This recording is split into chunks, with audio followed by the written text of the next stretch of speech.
अस्सलाम वालेकुम। मैं हूं मोहम्मद अमीन, पाकिस्तान स्टॉक मार्केट अपडेट से। और मैं आपको ये फ्राइडे की मार्केट के बारे में बताना चाह रहा हूं कि फ्राइडे को जो मार्केट जो खुली थी नेगेटिव खुली थी। इसकी सबसे बड़ी वजह थी डॉलर के रेट की। डॉलर के रेट जो बढ़ा था उसकी वजह से स्टॉक मार्केट के अंदर प्रेशर आया था, हमारा रुपया डाउन हुआ था। और इसके बाद ये कि जो मार्केट चलती गई तो कुछ ऐसी सिस्टम चलते गए और मार्केट कवर करती गई। सबसे ज़्यादा जो बूम आया वो रिफाइनरी सेक्टर में आया। रिफाइनरी सेक्टर ने परफॉर्मेंस अच्छी की अपनी। और उसके बाद जो मार्केट के साथ स्लो स्लो स्लो वॉल्यूम बढ़ते गए और मार्केट ने एक अच्छे मौके पर 600 के करीब जो मार्केट की क्लोजिंग हुई।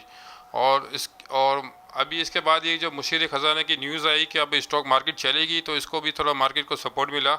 और अब ये कि मंडे को ये कहा जा रहा है कि अगर मार्केट चलती है तो सबसे पहले आप तो डॉलर का रेट देखेंगे। डॉलर का रेट अगर कंट्रोल होता है, क्योंकि अब तो लग रहा है कि जो एशियाई तरक्याती बैंक ने पाकिस्तान को जो 2.5 अरब डॉलर दे रही है तो हो सकता है कि डॉलर के रेट रुक जाए।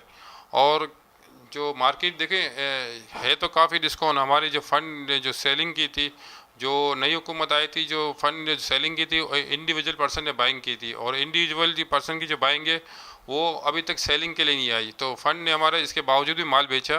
तो दोबारा फंड के पास इतनी लिक्विडिटी मौजूद है कि फ़ंड दोबारा बाइंग कर सकते हैं।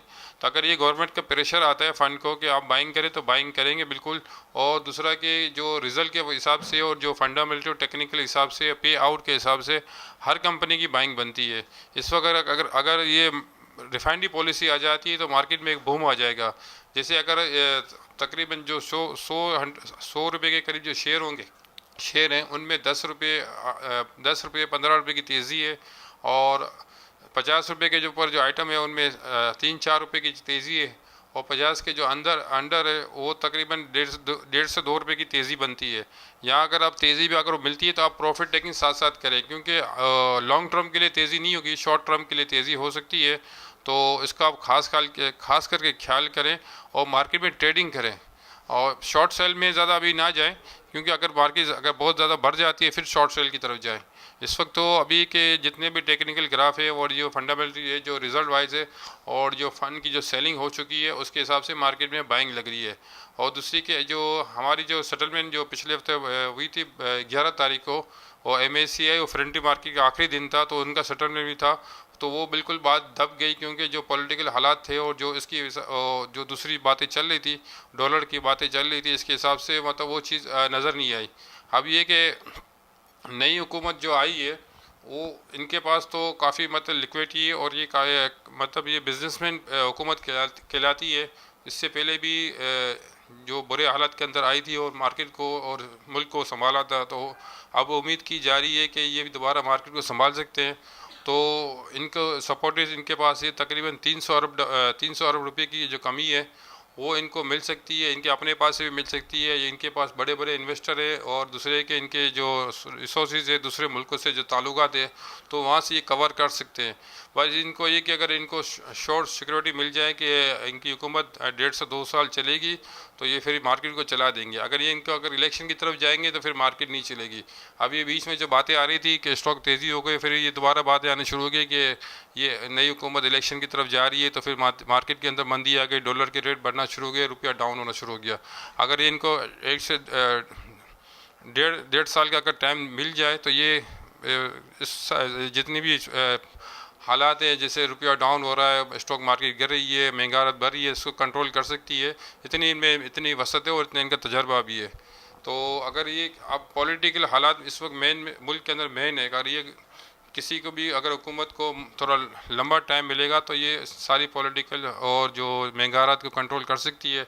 वैसे भी एक अभी नई खबर आई है कि जो LNG की कीमत बढ़ रही है, ओगरा ने नई कीमत बढ़ाई है 6 से 7 रुपये सी नॉर्दर्न के लिए। तो सी नॉर्दर्न को लाइन लॉसेस हो रहे थे और महंगा LNG खरीद के सस्ता बेच रही थी, तो कंपनी का दिवालिया हो रहा था। अब ये कि इसको मेंटेन कर रहे हैं तो सी नॉर्दर्न के शेयर है उस पर जो लॉसेस वगैरह के जो हाई कम हो जाएंगे तो ये सी गैस सेक्टर भी चल सकता है, दूसरे रिफाइनरी सेक्टर भी चल सकता है। और फर्टिलाइज़र सेक्टर तो ऑलरेडी बहुत अच्छी परफॉर्मेंस कर रहा है, फर्टिलाइज़र केमिकल सेक्टर वगैरह अच्छी परफॉर्मेंस कर रहा है। तो मज़ीद उम्मीद ये भी की जा रही है कि मज़ीद और भी अच्छी परफॉर्मेंस करेगा।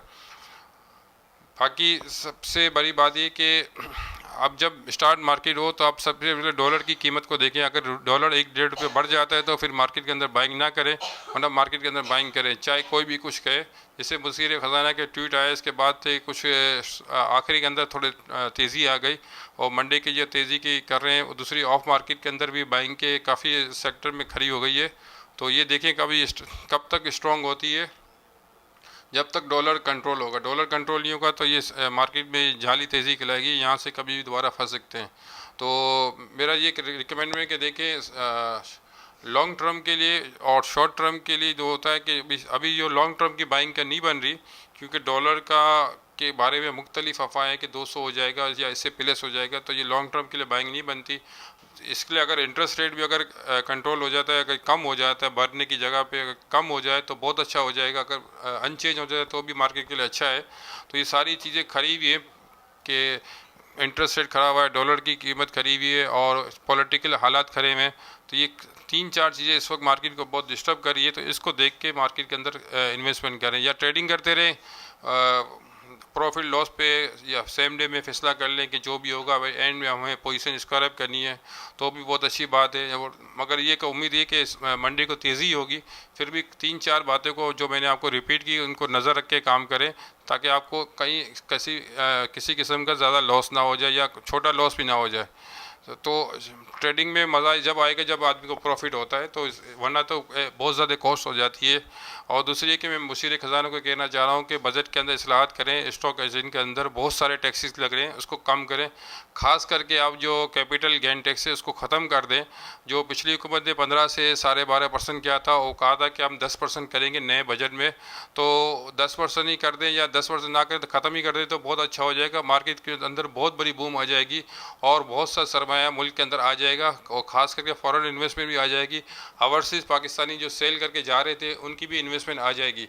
वैसे भी जो इस वक्त जो मुल्क के अंदर रिमिटेंस बहुत ज़्यादा आई है और एशियन तरक्याती बैंक के जो $2.5 अरब आने वाले, तो एक बहुत अच्छा सहारा है। और ये दो चीज़ें हो जाती है तो इसके बाद IMF की मीटिंग है 18 तारीख को, वहाँ से $8 अरब की मिलने की जो किस्त की तवक्को है, इसमें पहले से $66 करोड़ पाकिस्तान को मिलेंगे।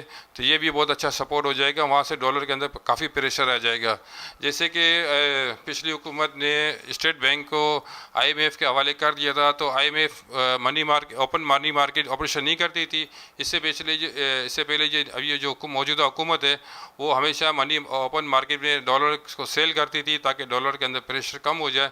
तो वही पॉलिसी लाई जाए कि state bank dollar open market के अंदर सेल करें, ताकि जो ओपन मार्केट के अंदर जो ब्लैक कर रहे हैं और जो मुख्तलिफ चैनल के थ्रू या सोशल मीडिया के थ्रू मुल्क के अंदर जो रूमर फैला रहे हैं कि डॉलर ये हो जाएगा, इनकी हौसला शिकनी हो और हमने रुपये को सपोर्ट मिले। तो इस किस्म के इक़दाम किए जाएँ कि ओपन मार्केट का ऑपरेशन किया जाए, डॉलर को सेल किया जाए ओपन मार्केट स्टेट बैंक को, ताकि जो डॉलर के जो बाइंग है बड़े बड़े खड़े हुए हैं, जो मुख्तलिफ चैनलों से मुख्तलिफ सोशल मीडिया से रूमर फैला रहे मुल्क के ख़िलाफ़, उनकी प्रोपेगेंडा बंद हो जाए।